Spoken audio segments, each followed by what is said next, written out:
Olá, queridos alunos, que bom revê-los, quer dizer, que bom falar com vocês, né? Uma alegria imensa estar aqui de volta. Para a gente que é professor, no final das contas, as aulas, os dias dentro da sala de aula são como uma terapia. E quando isso falta, parece que falta metade da gente. Então, é uma coisa bastante interessante, né? Como nós fazemos falta um ao outro, essa é a verdade. Dia a dia vai passando, essa pandemia muito maluca, né? Nos trouxe assim uma série de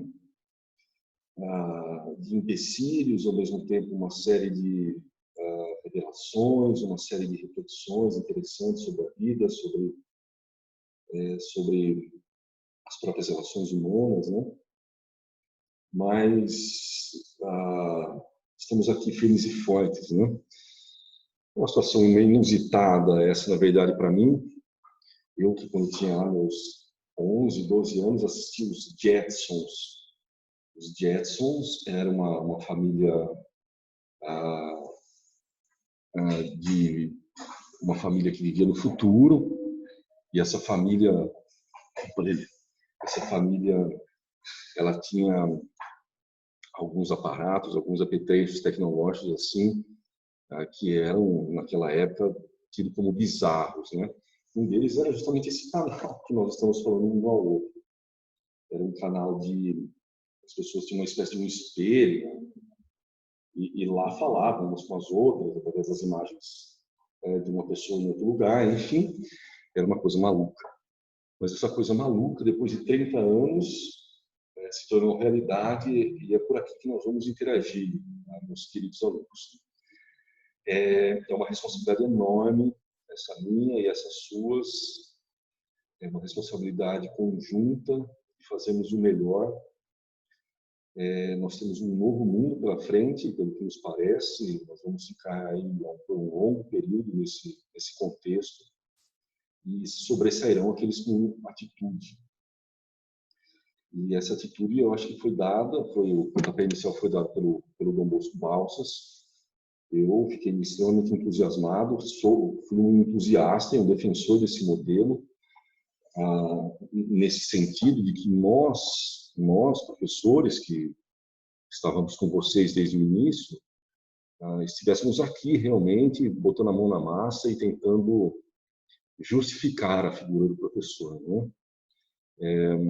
Nós, aí da parte de vocês, eu acredito que vocês sentiram bastante falta, né, dessa interação, dessa comunicação, e ficaremos juntos aqui, eu acho que por um bom período, né, dentro desse modelo de educação chamado EAD. Meus anjos, vejam bem, eu vou começar a falar de filosofia com vocês. Essa primeira aula nossa será de Aristóteles. Nós, de certa forma, terminamos Platão e não resolvemos os exercícios naquela medida ainda, né?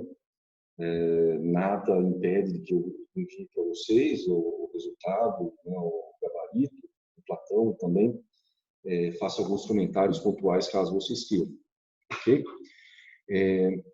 Nós tivemos aulas virtuais de Aristóteles, ficou bastante, não diria limitado, mas foi um pouco superficial dentro daquilo que nós almejamos, né, em filosofia, dentro daquilo que a gente percebemos em filosofia. Há 21 anos que eu estou nesse vai e vem filosófico, né? A minha cabeça, vez ou outra, funde e retorna por conta da filosofia.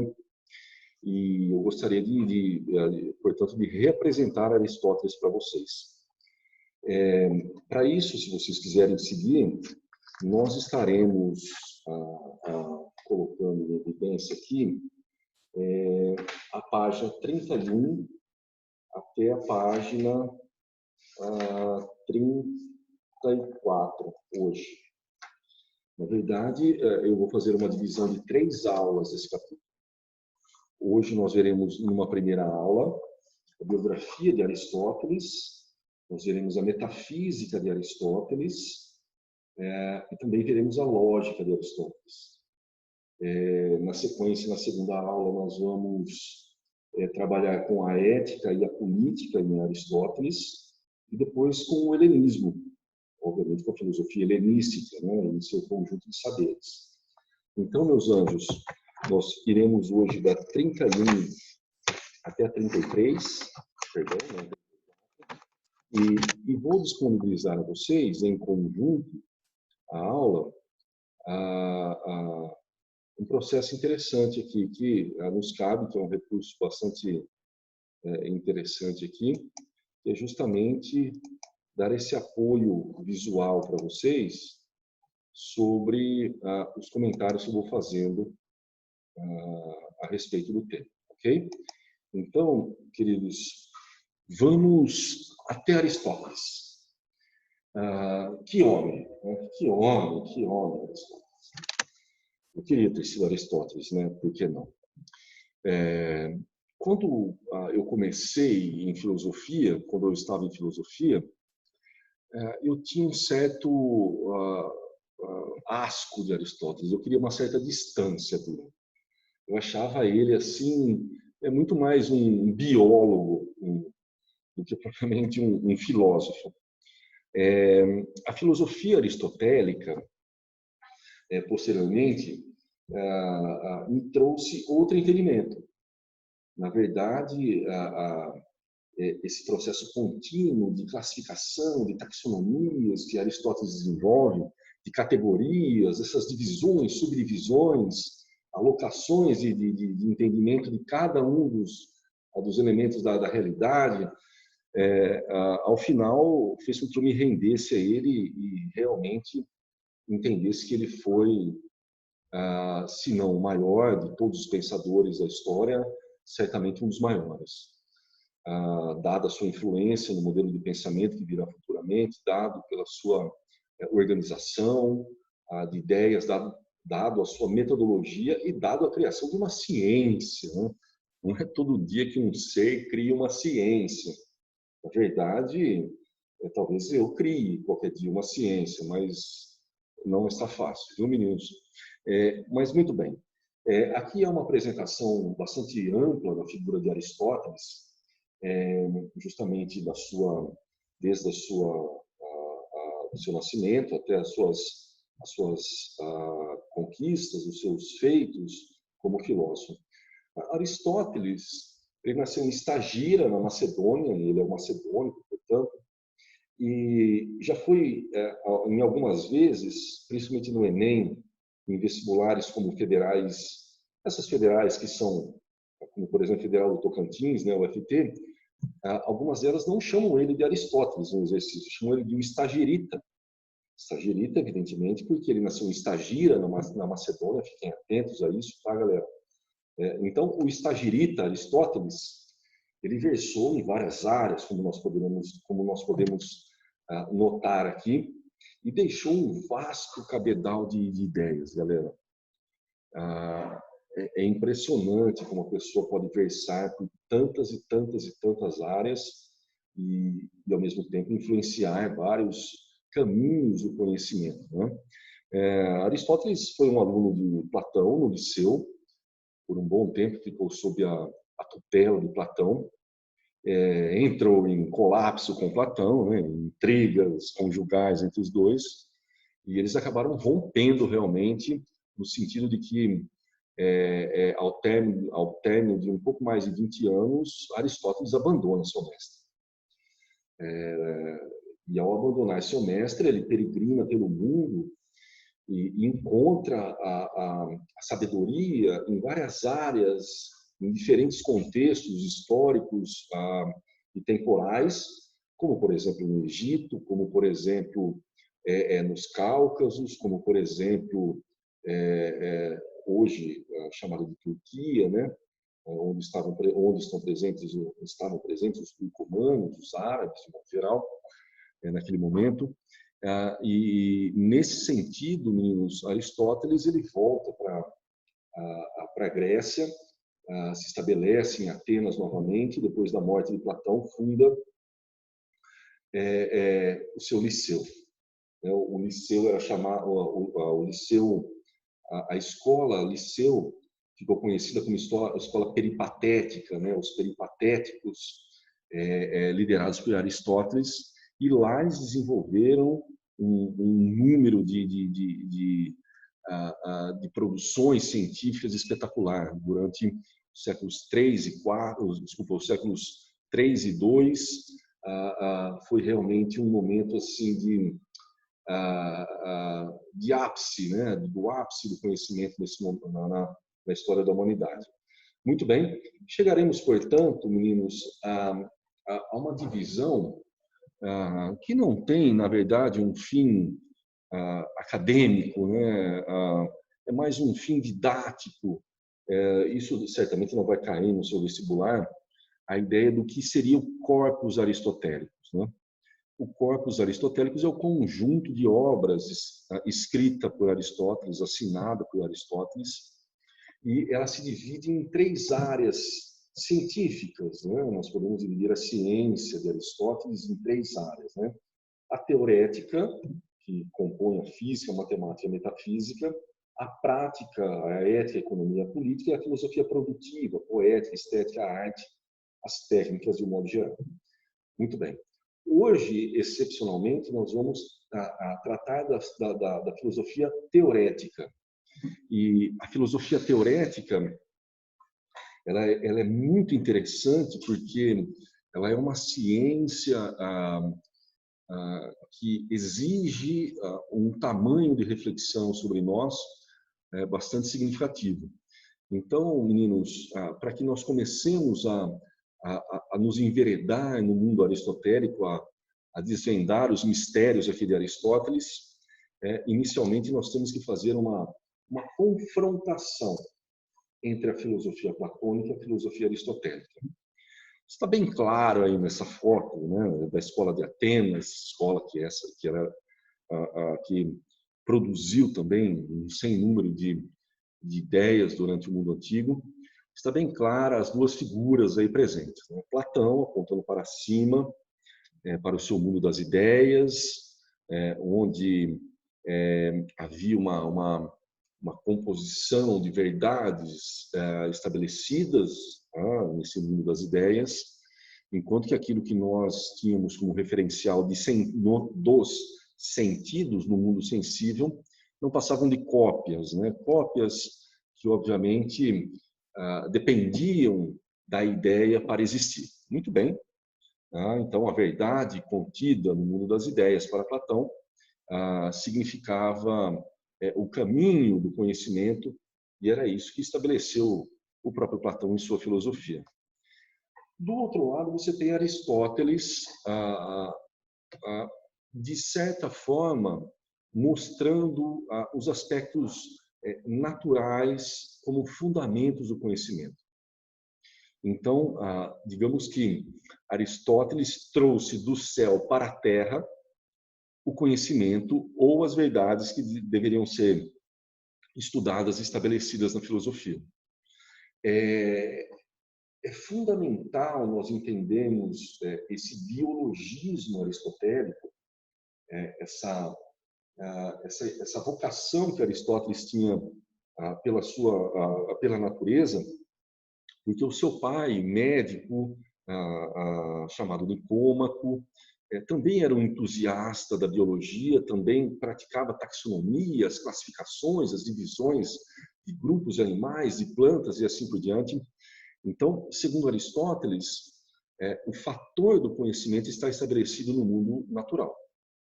Dizia ele, quão belo é o natural, que parece até ser divino.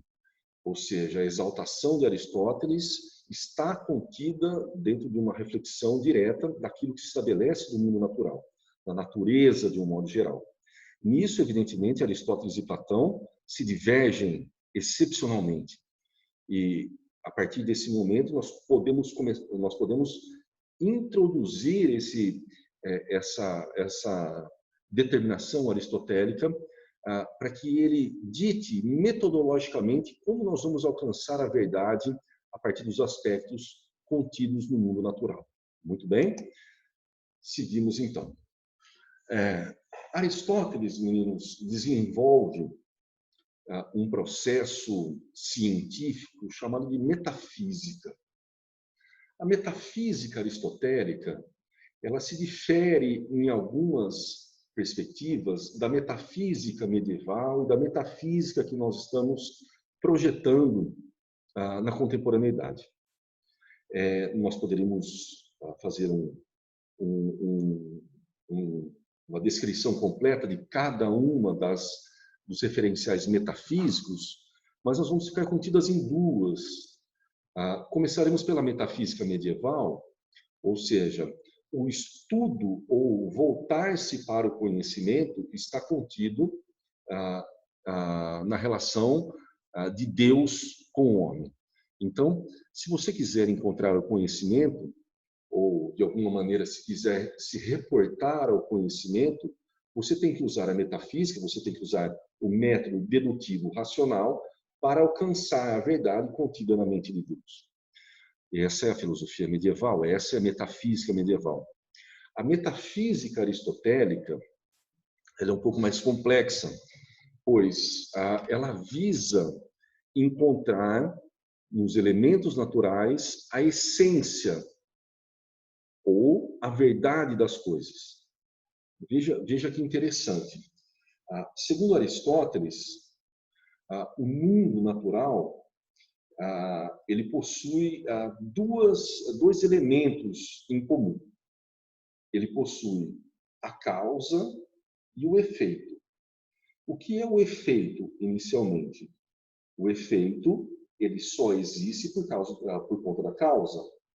O efeito, portanto, são os aspectos obtidos, que nós podemos obter através dos sentidos. Então, são os aspectos acidentais, como ele chama. Então, eu estou vendo aqui uma árvore, suas folhas, seus galhos, seus ramos, etc. Então, eu consigo perceber os efeitos através dos sentidos. Porém, a causa, ou seja, o que é a árvore em si mesma, segundo Aristóteles, contém a verdade absoluta. Então, o estudo metafísico de Aristóteles não estará proporcionalmente ligado ao efeito, ou seja, às aparências, de um modo geral. Ela estará ligada determinantemente à causa. O que é a coisa? O que é uma árvore? O que é o homem? Não do que compõe necessariamente uma árvore, mas o que é essa árvore? Ou seja, lendo aqui para vocês, o estudo da metafísica em Aristóteles pode ser compreendido pela ideia da busca pela compreensão da realidade a partir da ontologia. O que estuda a ontologia? O ser enquanto ser, aquilo que ele é. Uma árvore é uma árvore. Então, eu vou estudar a essência dessa árvore. O que faz com que essa árvore seja uma árvore? Então, a verdade, segundo Aristóteles, apesar de estar contida no mundo natural, você não alcança determinantemente ela a partir das aparências ou dos acidentes, que são extensões dessa essência. Você encontra a verdade no interior dessa essência ou na chamada, ou como o próprio chama, na substância. Então, quando nós estudamos Aristóteles, nós vamos estudar a ontologia ou o ser enquanto ser. E por ontologia podemos entender o estudo do ser enquanto ser ou a substância primeira do ser. Qual é a causa da existência do ser enquanto ser? O que é esse ser em sua essência? Não em sua aparência, mas em sua essência. Parece uma loucura, parece um desafio um tanto quanto indigno do conhecimento humano. Vejamos, alguns filósofos posteriores a Aristóteles, como por exemplo David Hume, isso já no século XVII, diz que a ideia da filosofia clássica aristotélica de causa e efeito é uma bobagem, pois o ser humano, por conta das suas habilidades e por conta da sua limitação de conhecimento, por exemplo, nós só podemos, segundo vimos, só podemos conhecer aquilo que é aparente a nós, não aquilo que está obscuro ou omitido naquilo que é sensível. É evidente que a filosofia aristotélica é uma grande aventura que nós vamos passar por conta dessa dificuldade de estabelecer um conhecimento daquilo que é o ser enquanto ser, daquilo que é a essência das coisas. Muito bem? Portanto, meninos, segundo o nosso texto, nesse sentido, podemos dar à metafísica um status de filosofia primeira, por investigar o que torna um ser aquilo que ele é. Ou seja, metafísica em Aristóteles é o estudo do ser enquanto ser, ou a chamada filosofia primeira. Lembrem-se, há um dado interessante aqui. Alguns malucos aí que estão perdidos aí no YouTube, que falam de filosofia, falam que a metafísica é o mesmo que além da física. Não, gente, não é isso. Não é isso. Aristóteles não deixou essa recomendação. Na verdade, metafísica é um conjunto de livros que foi catalogado por Andrônico de Rhodes, que colocou esses livros depois de um conjunto de livros de física. Então, dentro da organização dos estudos de Aristóteles, primeiro vem os livros de física, depois os livros de metafísica, ou seja, depois da física. Mas isso é dentro de uma relação de distribuição de ideias, ok? Na verdade, a metafísica é o estudo da essência dos seres, daquilo que permite que o ser seja o que ele é em sua essencialidade, ok? Seguimos um pouquinho adiante. Para ficar um pouco mais evidente aquilo que nós estamos falando, nós temos que compreender alguns conceitos básicos em Aristóteles. Estamos falando de metafísica, estamos falando do estudo do ser, o ser primeiro das coisas e assim por diante. E alguns conceitos em Aristóteles se fazem necessário para que nós possamos identificar a totalidade desse seu conhecimento. Então, os dois primeiros que nós vamos identificar são as categorias do ser, a substância e o acidente. Muito bem. O que é a substância? A substância é a própria essência, é o próprio ser enquanto ser, é a causa. Não é o efeito, não é a aparência, é aquilo que faz com que algo seja o que ele é. Uma árvore é uma árvore. Muito bem. Os acidentes são todas as particularidades, ou todos os atributos, ou todos os predicados que estão ligados a essa substância, ou esse ser enquanto ser. Então, vamos a alguns exemplos. Quando eu falo de substância, eu falo que todas as cadeiras são cadeiras, cadeiras são cadeiras. Ou seja, a substância de cadeira é a própria cadeira, ser uma cadeira. Então, nós já colocamos isso na lousa várias vezes em Aristóteles. Quando eu afirmo que A é igual a A, eu estou afirmando a própria a substância, o próprio ser enquanto ser. Já os acidentes, evidentemente, nós temos aí uma organização de que eles são os atributos ou os predicados desse acidente, dessa substância. Vejamos. Por acidente, entendemos os atributos de uma substância. Exemplo, cadeiras de crianças, cadeiras verdes, cadeiras velhas, ou seja, os adjetivos que compõem aqui os chamados substantivos, ou os predicados que compõem os chamados sujeitos, obviamente que são os acidentes, são as características desse ser, que obviamente está contida numa multiplicidade. Se eu falar a substância homem, homem Obviamente, nós vamos a causa do ser homem é ser o próprio homem. O efeito do ser homem, ele está contido numa multiplicidade, numa invariável multiplicidade, um desnorteamento de multiplicidade. Quantos tipos de homens nós temos? Baixo, magro, gordo, feio, bonito, haroldo, a cabeça do Flávio, nós temos, enfim, nós temos tantas múltiplas, a cabeça do Rogério também, vamos lá, né? Que beleza, hein, Rogério? Mas, enfim. Então, meninos, são esses elementos que compõem a substância que nós chamamos de acidentes. Eu coloquei como em negrito, em destaque aqui essa ideia, justamente para que a gente tenha uma noção bastante objetiva sobre isso. Então, para Aristóteles, substância é o ente que é capaz de receber atributos, ou seja, o sujeito que recebe predicados. Muito bem? A metafísica não considera os acidentes como primordial ao conhecimento, ou seja, os efeitos da causa em si, do ser enquanto ser, não são fundamentais para nós elaborarmos o conhecimento verdadeiro.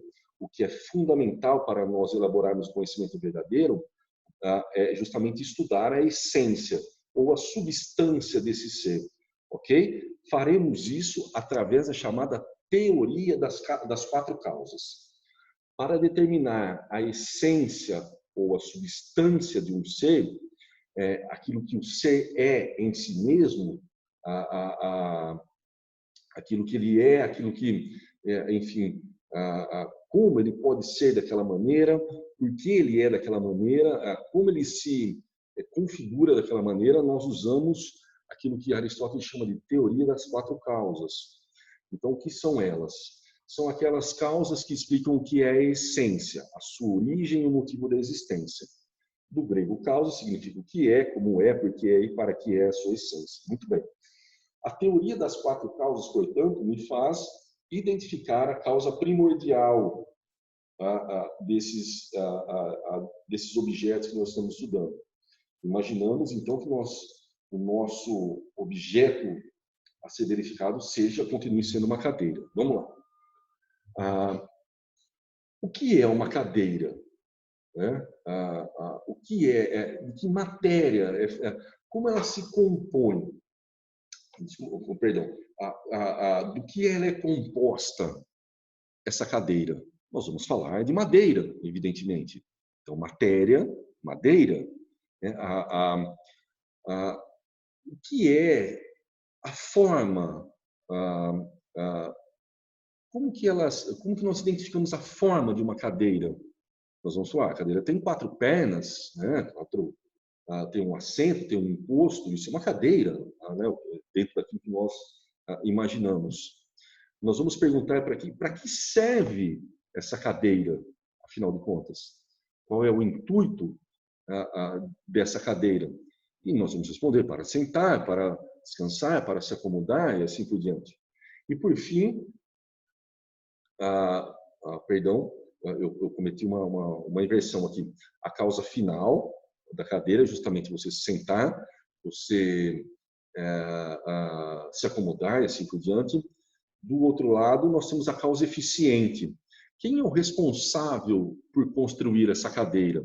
Provavelmente foi um artesão, provavelmente foi algum artífice e assim por diante.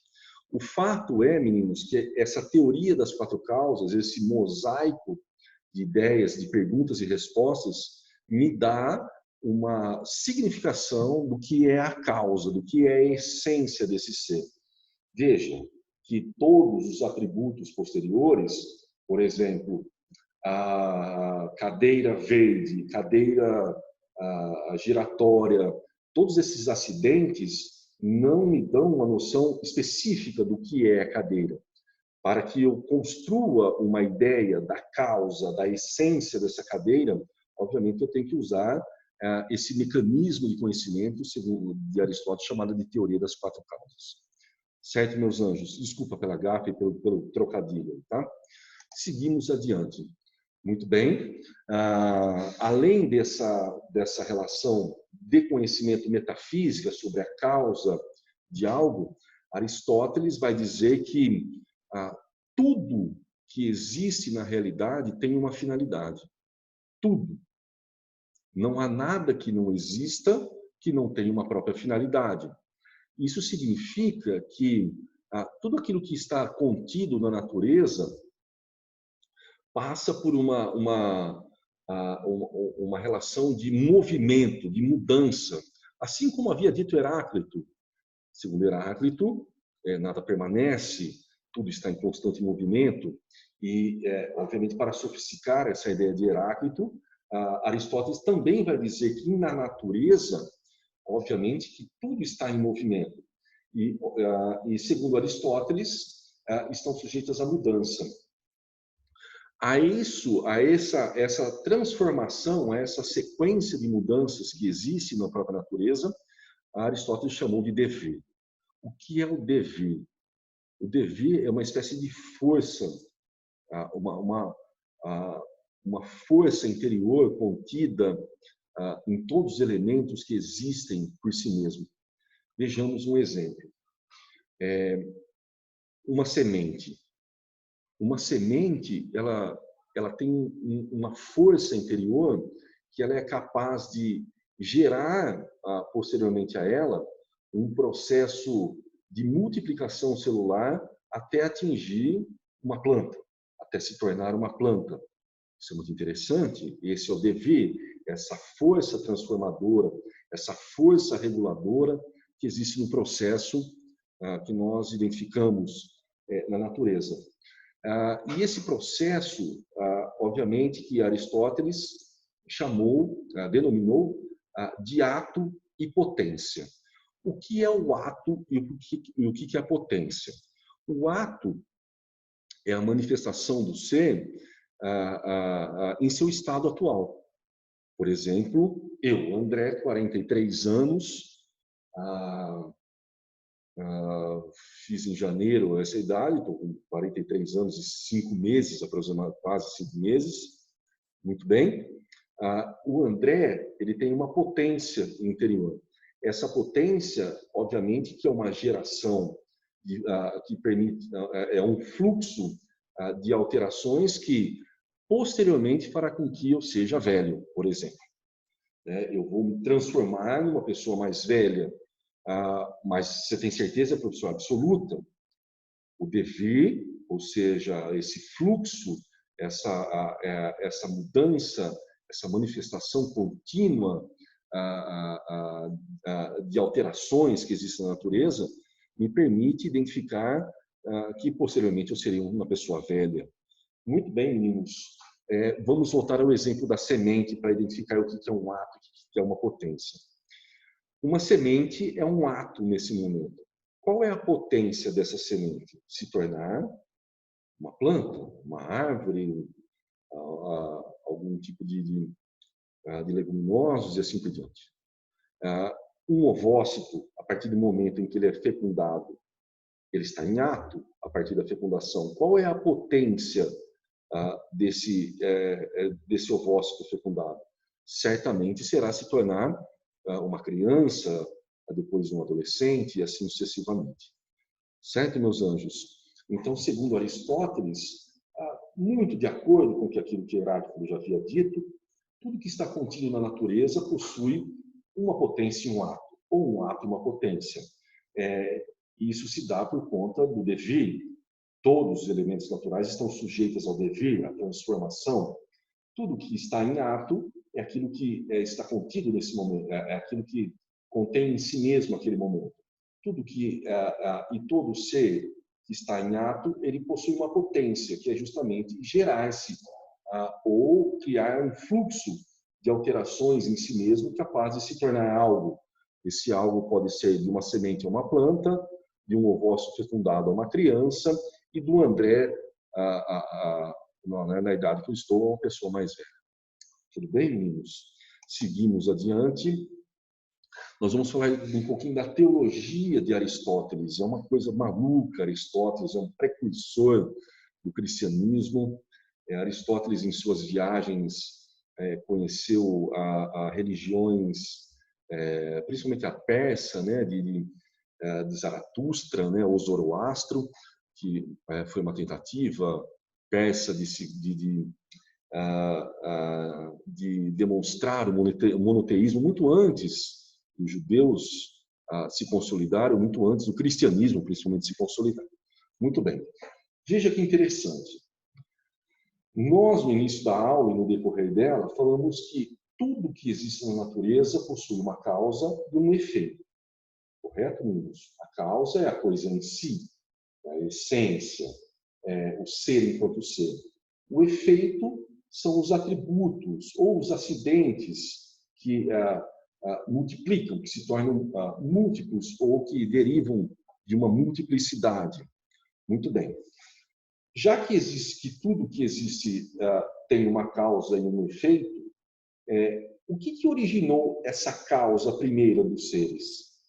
Se nós regredirmos ao máximo, como fez Aristóteles e como fez São Tomás de Aquino, se nós regredirmos ao máximo de causa em causa, nós temos que achar uma primeira causa, que deve ter se originado e, portanto, é uma causa primordial, é uma causa eficiente, é a causa das causas, já que, para que houvesse, no decorrer da história do cosmos, da própria humanidade, uma evolução das causas para que as coisas existissem, deve ter havido, segundo Aristóteles, uma causa inicial.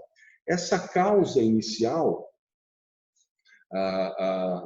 segundo Aristóteles, nós podemos chamar de um primeiro motor, ou chamado de motor imóvel. Muito bem. Podemos falar aqui que Aristóteles estava afirmando Deus nesse momento? Não sei, talvez não. A ideia de primeiro motor de Aristóteles está muito mais ligada a um processo de perfeição em si mesmo.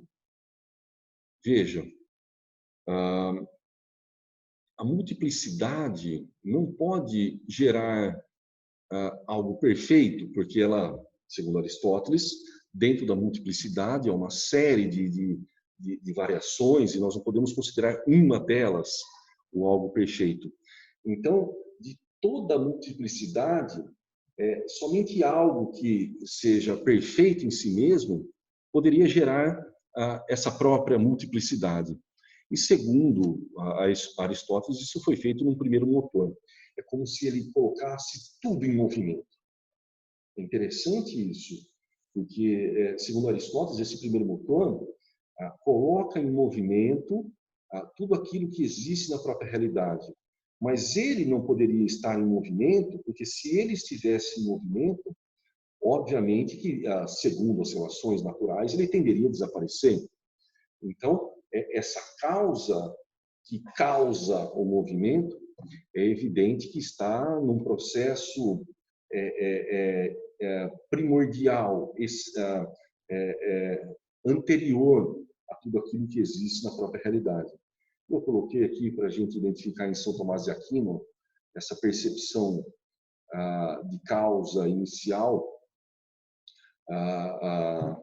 em Aristóteles, que depois, obviamente, nós vamos tratar com mais detalhe, apenas para a gente identificar aqui, tá, meninos? Seguimos um pouco mais adiante. Muito bem. Nós já identificamos em Aristóteles, em sua metafísica, na teoria das quatro causas, como nós encontramos a essência de algo. Agora nós precisamos de uma metodologia rigorosa que me permita descrever todo esse processo de constituição do meu conhecimento sobre a essência das coisas ou o ser primeiro das coisas.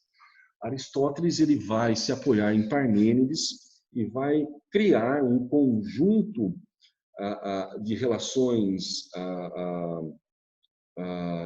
de conhecimento chamada de lógica. Ao que eu comparo a lógica, meninos? A lógica ela pode ser comparada a uma dissertação.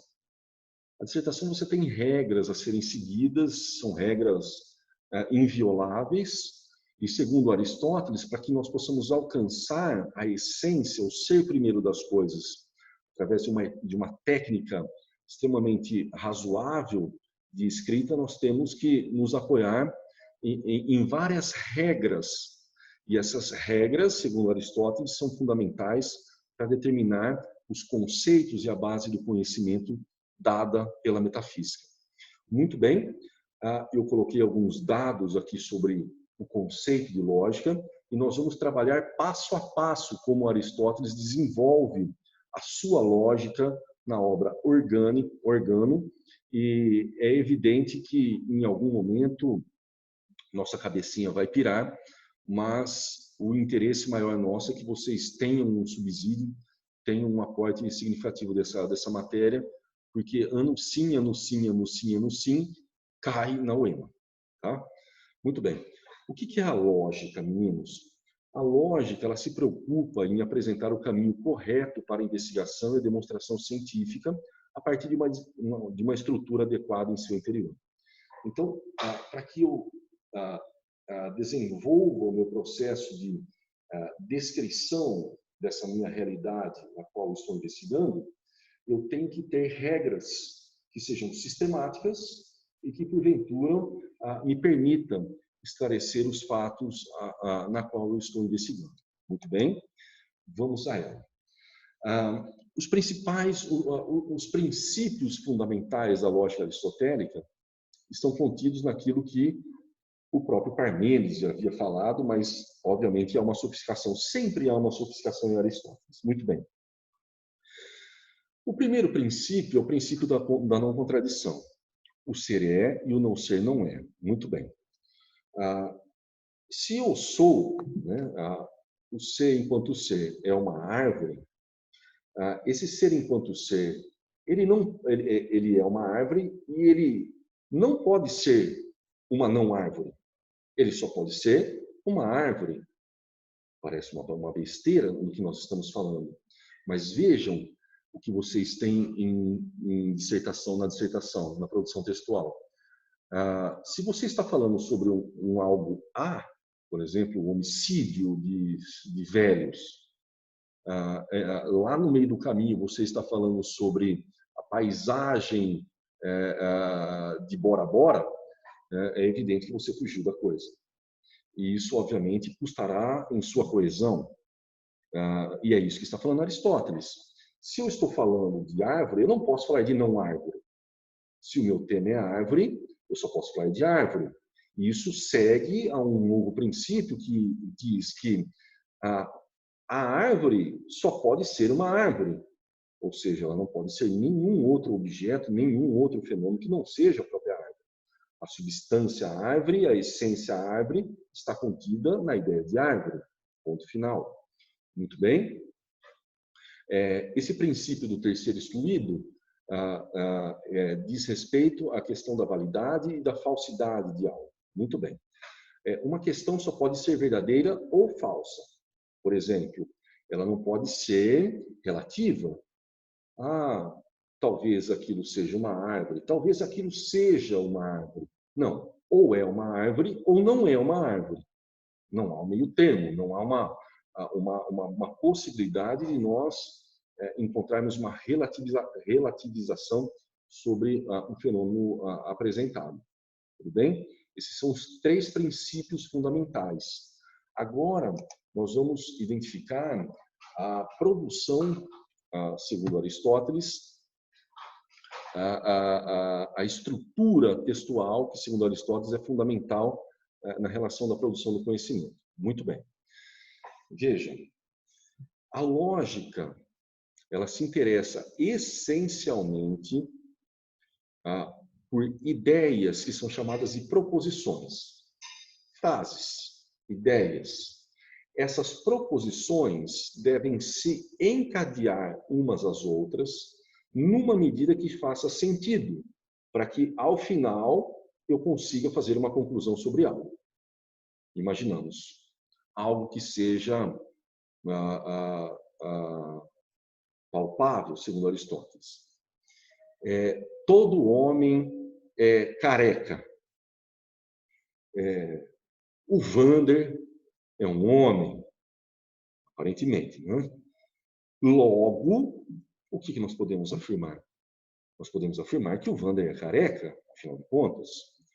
Ora, Se eu consigo encadear de uma forma adequada as ideias, ao final eu tenho uma conclusão adequada. Então, toda proposição ou ideia que nós estamos colocando enuncia predicados referentes a um sujeito, ou seja, homem careca, sendo que uma proposição se liga a outras proposições, Vander, homem, e a partir desse encadeamento obtém-se uma conclusão, Vander, careca. Portanto, o encadeamento de proposições que ligam um sujeito a um predicado ou sujeitos a predicados leva a uma conclusão que, obviamente, será aceita como verdadeira dentro dessa estrutura textual em Aristóteles. Essa estrutura textual de Aristóteles, ela exige um cuidado na hora da sua constituição, pelo fato que eu tenho que ter um entendimento de que tudo que eu afiro, tudo que eu falo, todas as ideias que são pronunciadas ou todas as proposições, Aristóteles classificou como juízo. E esses juízos, eles têm categorias em si. Então, as categorias de juízo, elas são universais ou elas são particulares. Elas podem ser universais afirmativas ou universais negativas, particulares afirmativas ou particulares negativas. Aqui estão os exemplos delas para que a gente se interaja e se contextualize. O que é uma universal afirmativa? A ideia do todo dá uma ideia de universalidade.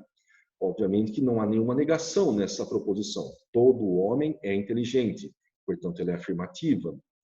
As universais negativas possuem algum tipo de negação. Obviamente que, se são universais e são negativas, eu nego o todo. Então, nenhum homem é inteligente seria o exemplo. O que são particulares afirmativas? É quando eu coloco à minha disposição um fragmento dessa totalidade. Então, eu especifico por alguns, ou poucos, ou eles, e assim por diante. Então, alguns homens são inteligentes, percebam que isso se trata de uma particular, de particularidades, não da totalidade, a ideia de alguns está sendo afirmado. Novamente, uma particularidade, alguns não são inteligentes. Há uma negação. Por que eu tenho que saber isso? Porque a estrutura, que nós vamos chamar de silogismo, que é a estrutura básica da lógica aristotélica, ela exige que nós tenhamos uma compreensão dessas qualificações propostas aqui por Aristóteles. Tudo bem? Seguimos em diante. A estrutura básica, então, da lógica aristotélica chama-se silogismo. O que é um silogismo? Um silogismo, ele é uma ideia onde há um encadeamento de proposições que gera uma conclusão.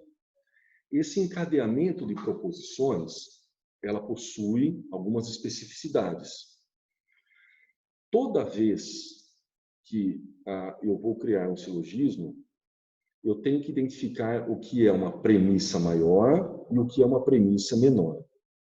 Toda premissa maior existe em si uma universalidade, ou seja, o todo. Todo homem é mortal. O todo identifica uma universalidade. Essa é a minha premissa maior. Muito bem? Todo silogismo deve ter uma premissa universal ou uma premissa maior. A minha segunda proposição, ela deve ser uma premissa menor, ou seja, ela deve ter contida em si particularidade, ou seja, alguns, uns, ele, André, Jesus e assim por diante. Então, essa particularidade é dada pela figura de Jesus. Então, Jesus é um homem.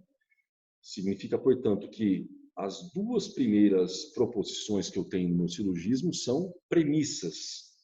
A primeira é uma premissa maior ou seja, ela contém uma universalidade. A segunda é uma premissa menor, porque ela contém uma particularidade.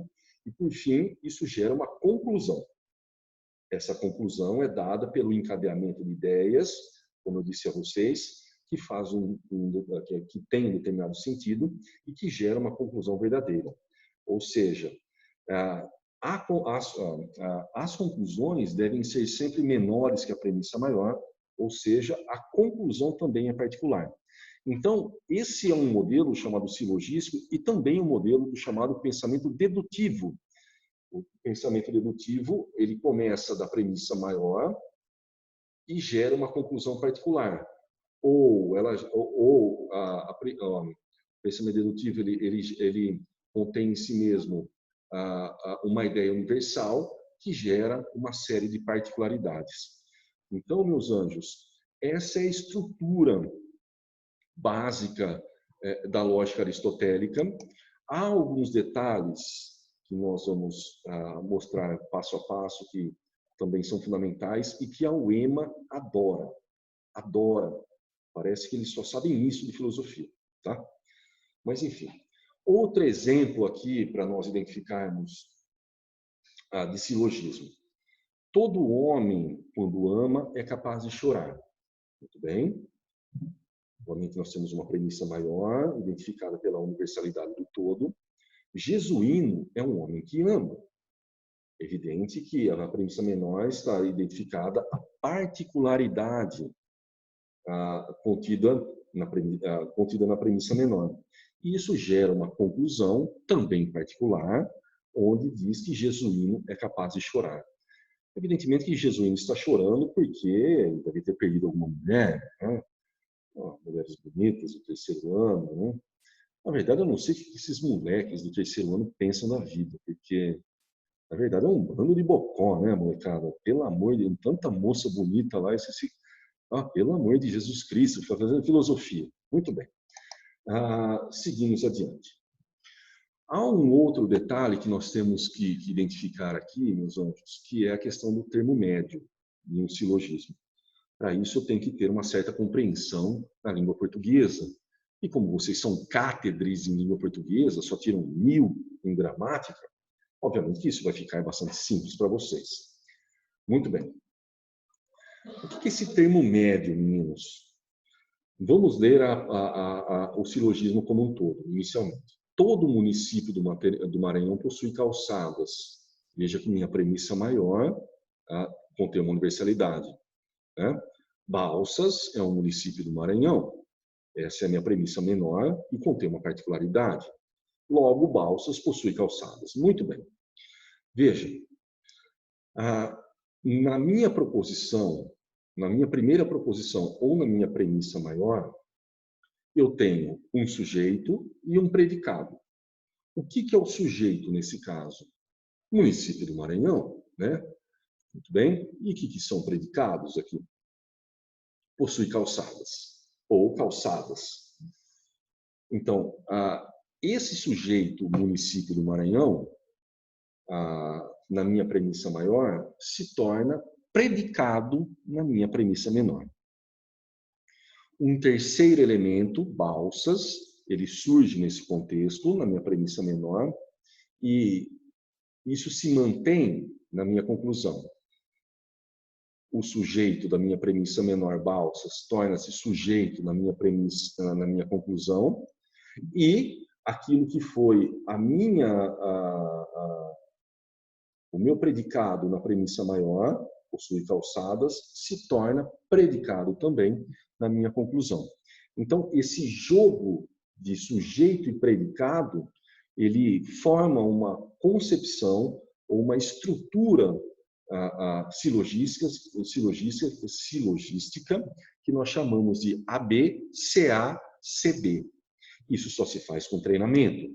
Voltamos ao exemplo anterior. Muito bem.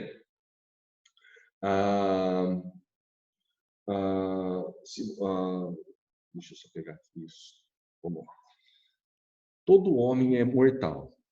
Aqui o que seria o meu sujeito, na premissa maior? Homem. E o que seria o meu predicado na premissa maior? Mortal. Percebam que um terceiro elemento surge na minha premissa menor, que é Jesus, e o sujeito da minha premissa maior torna-se predicado na minha premissa menor. Jesus, que é o meu sujeito da premissa menor, mantém-se como sujeito na minha conclusão, e mortal, que era o meu predicado na premissa maior, mantém-se como predicado na conclusão. Tudo bem? Então, esse é o chamado termo médio, muito interessante para nós. Tá? Algumas recomendações aqui para que nós tenhamos sucesso aqui nos silogismos. De duas premissas particulares nada se segue. Uma delas deve ser universal, de preferência a primeira das premissas. De duas premissas negativas nada se segue, também é uma condição, segundo Aristóteles. A conclusão que se segue de duas premissas afirmativas é uma conclusão afirmativa, também segundo Aristóteles. De uma premissa afirmativa e uma premissa negativa, segue uma conclusão afirmativa. Esses silogismos mais complexos, por enquanto, nós não temos em evidência na nossa apostila. E pouco também se pede no vestibular. Mas o fato, meus anjos, é que de todo esse arranjo da filosofia aristotélica, acho que só fazerá sentido se você realmente se debruçar sobre ela. É uma filosofia extremamente complexa, é uma das filosofias mais desafiadoras que existe, e evidentemente que eu preciso de um aporte contínuo de estudos para entender em sua totalidade. Nós somos muito além daquilo que a aulinha apresentou, a aulinha do ABA apresentou.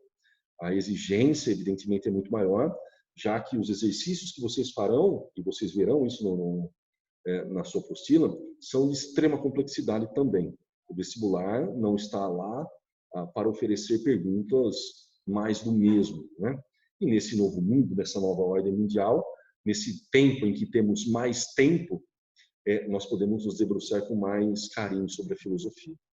Eu gostaria que vocês fizessem os exercícios que posteriormente serão corrigidos em data aqui a combinar com o Tyron, e também gostaria que vocês entrassem em contato comigo após a realização dessa aula, para que vocês solucionem dúvidas e também para que nós possamos ir além daquilo que nós debatemos e colocamos aqui para vocês hoje, tá? Do mais, eu desejo a todos um grande beijo. Estou morrendo de saudade de vocês. Fiquem com Deus e se preparem, porque a vida, eu acho que está cada vez mais exigente, tá, meus anjos? Eu amo vocês.